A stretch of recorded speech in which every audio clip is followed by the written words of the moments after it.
It's great to see you guys here. Welcome. I'm going to be talking a bit about something that we live a lot, but we don't talk a whole lot about. And I thought today, like many other days in our lives, in our current world, this would be a good time to maybe laugh at ourselves. Look a little bit on the light side. So I'm going to ask you to use your imaginations for a minute. And I'm going to tell you that you are all enrolled in an anthropology course. And you are going to be studying an unknown culture. And your professor has arranged a field trip. And you know that this is going to be very special because he has told you that where these people of this culture gather is in a place that has high security. And you can't get into the building without getting through security. What you learn is that there are lots of customs that you would never heard about. These people, on occasion, wave a long stick in lots of different directions. They sometimes have been heard to hold a rooster over their head and circle it around. Disrespectfully, at religious services at one time of the year, they stomp their feet and they say boo. Sometimes they even throw candy at the person who's leading the service. And you know what else these people do? They learn? They break plates on purpose. Okay? They kiss door frames. They give wine to little bitty babies. They've been even known to tape the buttons inside a refrigerator door. And sometimes, in some families, they leave lights on all over the house when they go to bed. And you know what the strangest thing is? They were reported to always give Amazon gift cards in the amount of $54.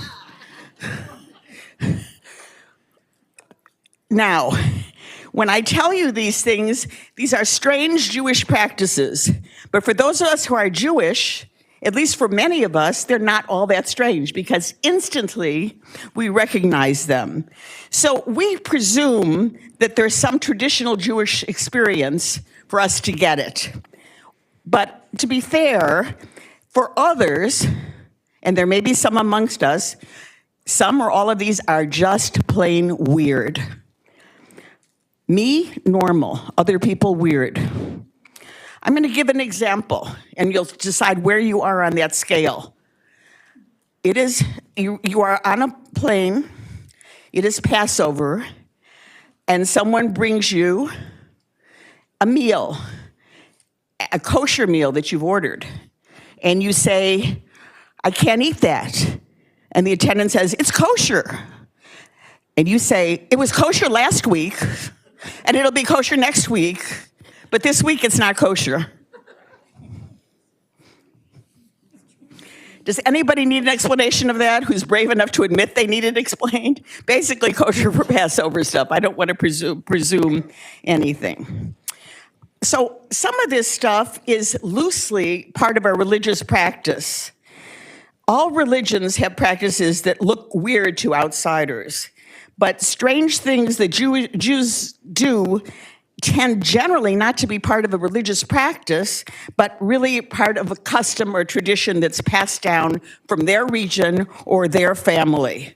It could have sociological implications or historical implications, and some of them are damned if we know where they came from. They're just there, okay?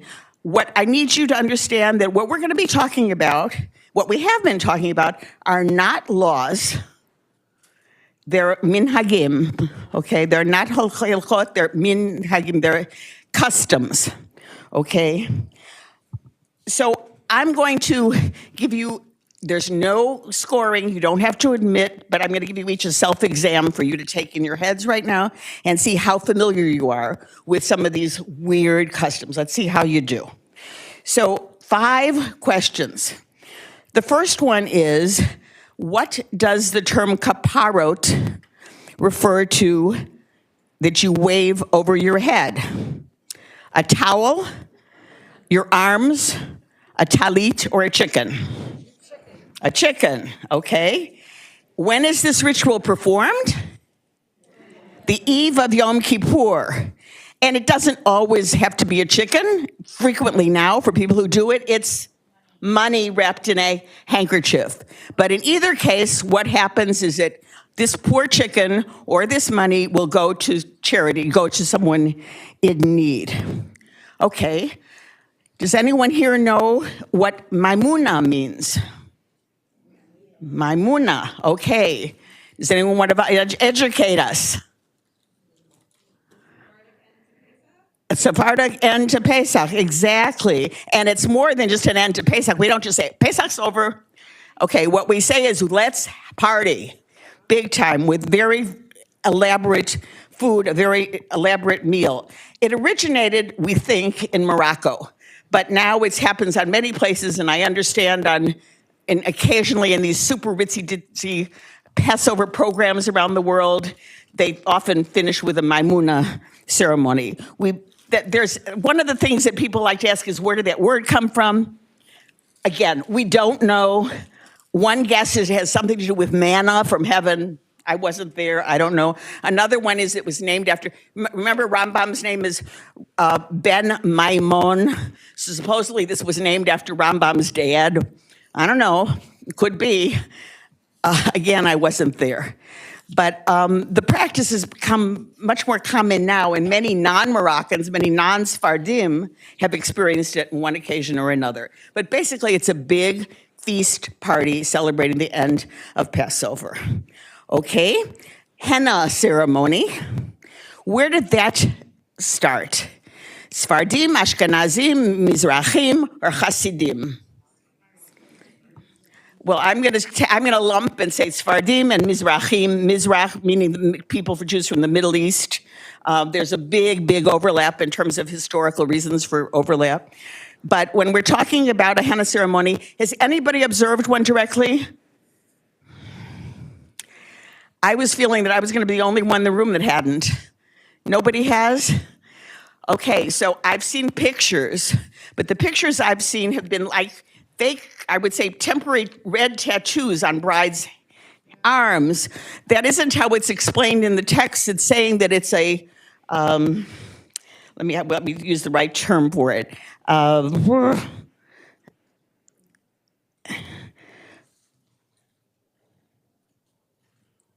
not finding okay, this is what it is. Henna, which is a dye, I don't know, I assume it's from the earth directly, is put in the middle of the groom's palm as well as the center of the bride's palm. Then a ribbon is used to tie them together. The reason we're doing this is to tie the relationship, to tie up their future. It's a symbol of connecting, okay? So henna parties can be, again, big deals. And sometimes they can be immediately before the wedding, sometimes they can be days before the wedding. Has anybody experienced, nobody's attended one either? Okay, well, we'll all have to get ourselves invited. Okay, so there's this thing called the Schlissel Challah. Okay, what shape is it in? Is it in the heart, in the shape of a heart, a teddy bear, or a key? Okay, you're smart, exactly.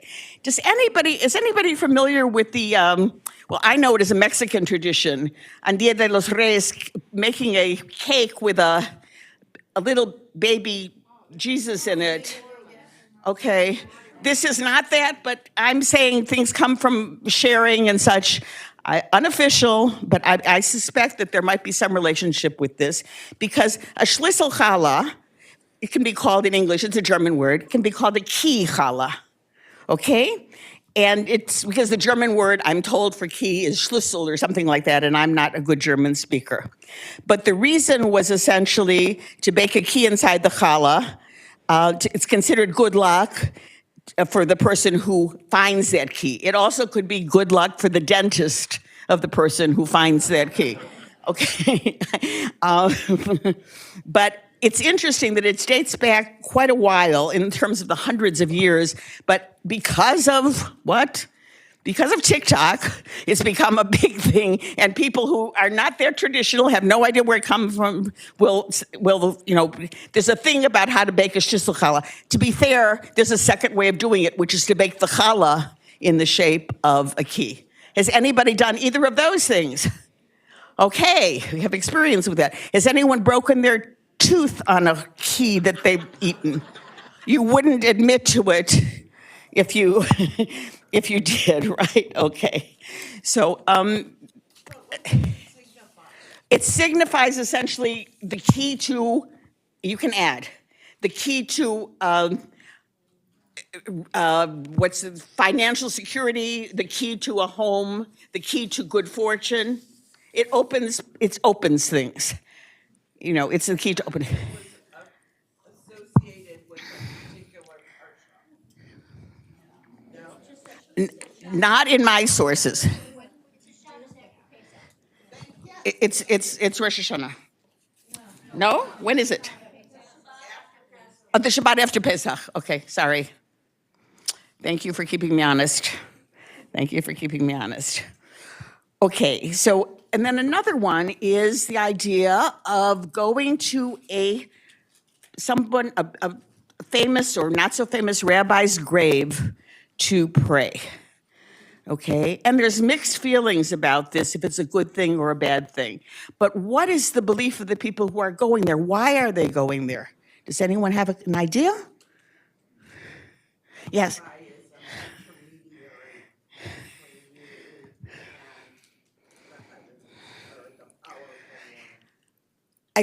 For me personally, in my theology, I have a problem with an intermediary between me and God. In terms of my understanding of Judaism, I'm sure that people can make an argument that I don't want to say you're wrong. I'm just saying that we're probably both right. But basically what the rabbis essentially teach is that there's an increased chance that your prayers will be answered. Okay, now the flip side of that is if you're going to see a rabbi, it kind of could be that you are bordering on idolatry. You can see it that way, or I can see it that way. I'm not making a judgment, but I'm saying just like anything, well, frequently there's more than one way to look at something, and you have to form your own opinion, your own knowledge. But it definitely is a thing, and there are the famous and infamous tours to rabbis who are in what I would call the former Pale of Russia or Uzbekistan, all these trips that are still going on very much today, even though it's a war zone this year and things are troubled. But that's one of the traditions that maybe you think is weird, maybe you think it's beautiful. So I need to talk about, to make myself honest and we started late, but I think we'll be fine. The three things that were in the promotional literature. So we talked about spitting, dunking, and swaying. So first of all, let's get the bad one over with. Let's talk about spitting. Poo, poo, poo. Okay. How many people grew up with poo, poo, poo? Okay, I lived a deprived childhood. I never realized that until I actually moved to Cleveland because I was teaching something on Jewish superstitions, and someone said, you didn't do the spitting thing. I didn't know the spitting. The spitting thing is real, okay? I'm going to say that it's superstition. I don't think that we can find much basis for it. Does anyone want to dispute my thesis? Okay, all right. But you do, when you hear something, when you use it, is when you hear something that is good luck, you want to keep it good luck, you want to keep the bad luck away. What is your, yes? I'm just going to say it exists in a lot of cultures. Probably. I thought it was just a way of showing kind of disgust. It's like, this is a bad way. It's the evil eye. No, it's the evil eye. It's to keep away the evil eye. I don't know if anybody's just done a study to see how effective it is, but but it is definitely quite prevalent. Okay, so let's just talk about swaying. It's dukening or well, that's different. Shuckling, thank you. I don't know what's with me tonight. Shuckling, okay. Why do we think? Basically, we're adding another element. We're getting in the flow of our tefillah. And people may not even realize that they move, but it's sort of natural if you really are feeling what you are doing that you are going to sway in this. Now, once you become a swayer, I am told it's impossible to become a non-swayer again. Okay, we don't see it, everywhere. But if you look around and pick out a couple of people, you're going to see that they're really into it. There's nothing, again, that I can tell you experientially, except that it makes sense to me. Does anyone want to add anything to enrich our knowledge a little bit on this idea of shuckling? Yes, Arda. When you say the Amida, your feet are supposed to be together. When you say the Amida, your feet are together, okay? Okay, and it's probably to keep your balance. It's easier. Okay, I can see that. Because you're really not supposed to move your feet during the Amida. You're supposed to, right. But you can move, yeah. Okay. So now we've done the spitting and we've done the swaying. So let's talk about dunking. Rabbi, yes, I'll tell you why I sway. Because when I say the Amidah, the devotional prayer, I actually know my words, and as I'm sort of going through it, you're actually supposed to, number one, you're supposed to say it loud enough that only you can hear it, and I say it in a rhythm. I don't necessarily sing it to myself, but I say it in a rhythm, and I am moving back and forth with that rhythm. And that's why I'm personally shocked. And there actually was I don't know if there's a classic debate whether you are allowed to sway or not. Some people say that you must stand at attention because the Amidah, the devotional prayer, who at that moment do you think that you're praying in front of? I got a mic. Ooh, look at that. Right? You're praying in front of God, but we take our 3 steps back. Sorry, Cheryl. I No, apologize. please, go We take right our 3 ahead. steps back and the 3 steps forward. Why? going towards God. Because you are approaching the king, right? You can't just run up to the king and talk to the king. If you did that, they'd arrest you and perhaps behead you, because it is disrespectful. So you take the 3 steps back. You are formally, respectfully asking for permission to approach the king to make a request. And that's what we do in the Amidah. So if you are standing before the king and making a grand request from your deepest heart that you want the king to answer, are you going to be like doing this, or are you going to stand at attention in a very respectful way? So it is actually it's a Chassidish and a Litvaker sort of misnagdim sort of debate, if you know those, that whether you're supposed to just sort of bounce to it or keep your balance, as Arda said, because we stand like angels with our feet together, because it was believed that the angels had a conjoined leg, sort of like a mermaid, and that they only literally stood on one leg, and that's why you're supposed to stand at least with your heels together. Yeah, can I put another spitting thing since we're on the subject? Of course. There is spitting in a very specific, very uncommonly used life cycle, according to the Jewish people. And that has a bris is sucking. Oh, okay. Yeah. A bris is sucking, right? Metzitza. Right. Yeah.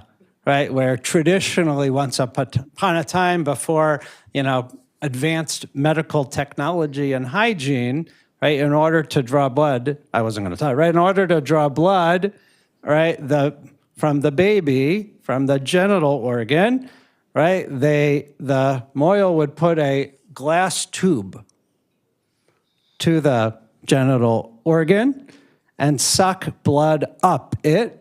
In order to, the bris milah, the brit milah has to have a drop of blood that happens.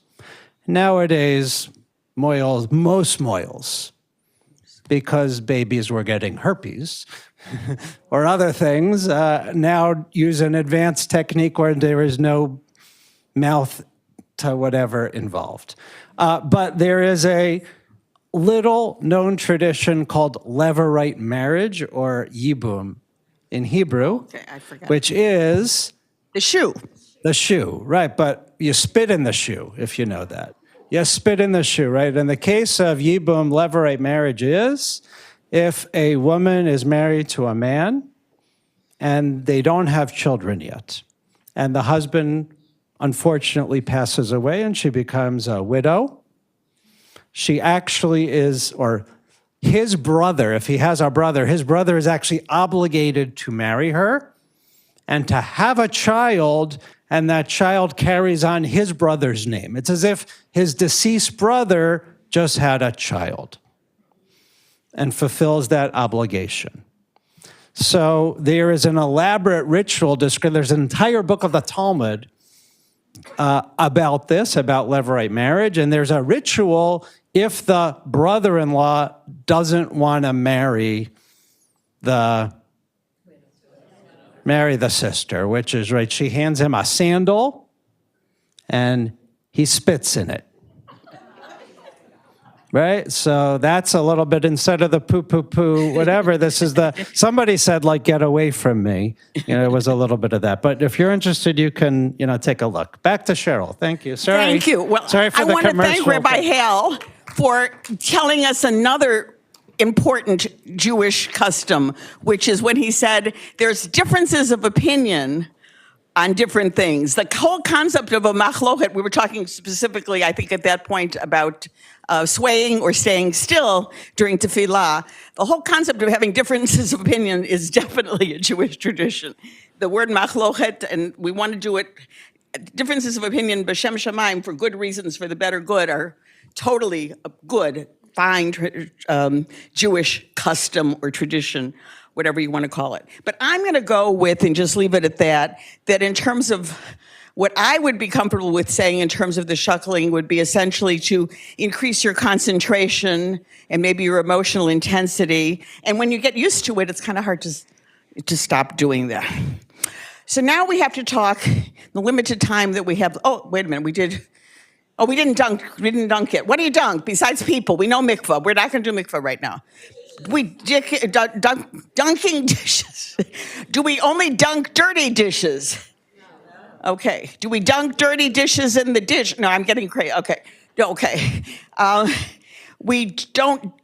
No. So the concept is essentially that using a mikvah is a transitional experience. I think it's a practicality. If we go back in time, pre-dishwashers, pre-plumbing, that was definitely a way, if you acquired a piece of pottery, earthenware, whatever, from someone you didn't know, Jewish, not Jewish, whatever, you would clean it, just physically that would be a way to clean it.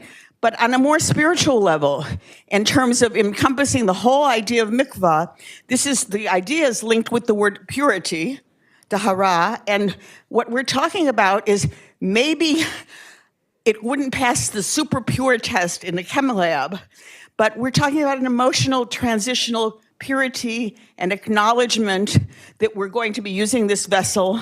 It's entering our home. We want it to be pure. And we're talking about something today. People will just buy their dishes from Target and take it to the mikvah. It doesn't have to be, it could be any kind of new utensil. It doesn't mean that you're getting it used on Jewish Cleveland Free Bay. It could be both of those particular things. But the concept is, aside from the practicality of it way back, it's also the concept of basically, I'd say, like everything else, the kedusha, the holiness in every act, including furnishing our house with the things that we're going to use to eat. Okay? Now, the diseases, the Jewish diseases.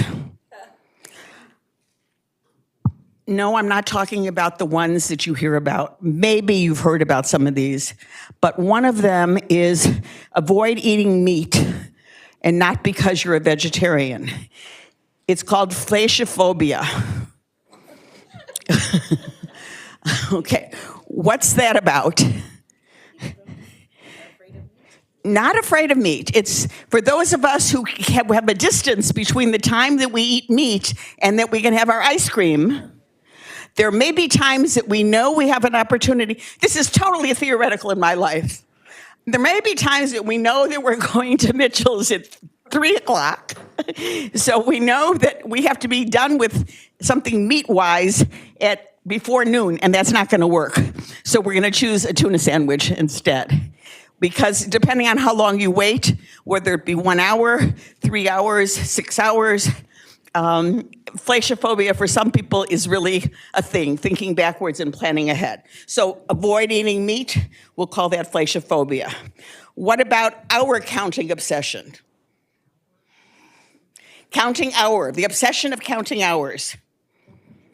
It's kind of related. Do any of you know the comedian Elon Gold? So when he now lives in LA, but when he lived in New York, and he's a 3-hour between meat and milk kind of guy.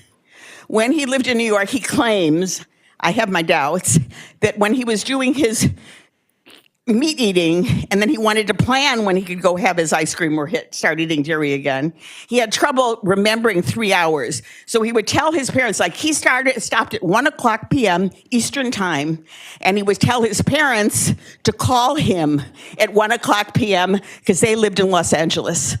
That was his system. Okay, that's a little bit weird. Maybe he delivers that better than I do in the comedy in his show. But anyway, the concept of counting hours is really very present in observant communities. Okay, so what about motzi-phobia? Okay, Cantor, tell us about motzi-phobia. Don't eat too much bread or you'll have to bench. This is avoidance of the Birkat Hamazon. Right. Okay, so that's kind of a cousin to the Flacophobia, but it's called the motzi-phobia. And then the last one is the phantom mezuzah syndrome, which is you sort of automatically put your hand up before checking if in fact there is a mezuzah on the door or not. So you see phantom mezuzahs in your head before they are actually happening. These are all okay. If you have to have diseases, these are okay ones to have. I wanted to ask if anybody has any other weird ones that I've forgotten. I actually did something similar 2 years ago, and this kind of was backed by popular demand, but it was interesting for me because I was concerned that I would be duplicating. There are so many weird practices that it wasn't very difficult not duplicating, not repeating things from 2 years ago. Yes, please, Allison, sure. When I was little, I had a great aunt who, when you mixed up dairy and mixed the ranch, she would stick the fork in the flour pot. That's one way, supposedly, of making it kosher again for a period of time. I think you have to ask your local Rav. You know, I grew up in, I guess, a liberal household kind of thing. It was an hour a day, but I don't know. There's probably a week and a month too. I don't know. Yeah, to plant your forks, because.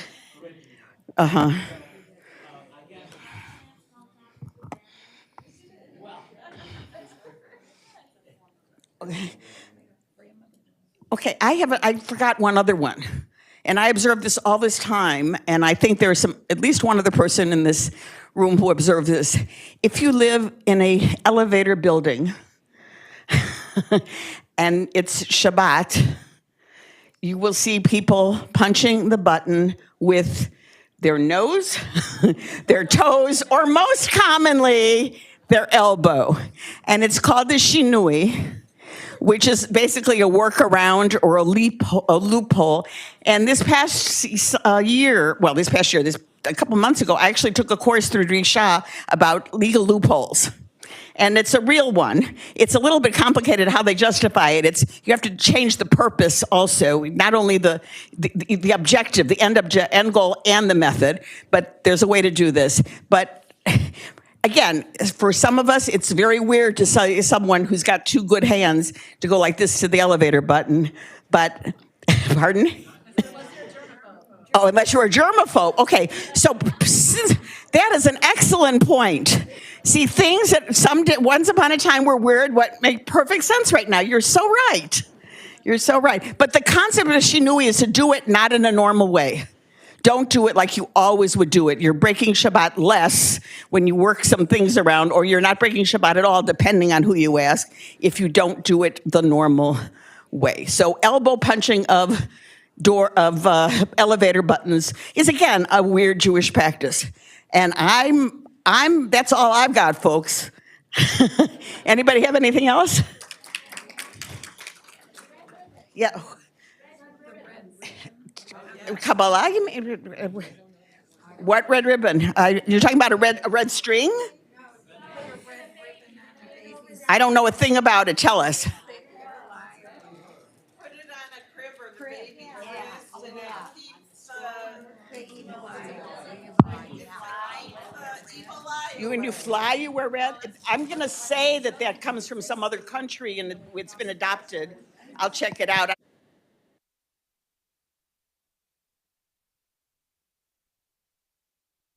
I don't have anything left to say. No, I don't know that. Yeah. Okay, wait a minute. We've got a scholar here. Share. Has a biblical reference. It's a way far away from what the biblical reference is, but there is a story of a birth in the Torah. The first twin came out a little bit at one hand, and I guess a midwife, someone attached a string to that hand. It was a red string. So that, since the hand was going to be pulled back, ultimately we would know who was born first. Okay. So it was Peretz. Is it midrash or is it chumash? No. It's not about Peretz and his brother. Okay, we'll have to look at. You guys have homework about that. Children of Judah and Tamar. Oh wow. Okay. See how educational this session was for me? That's marvelous. Okay, thank you all. Chag Shavuot Sameach.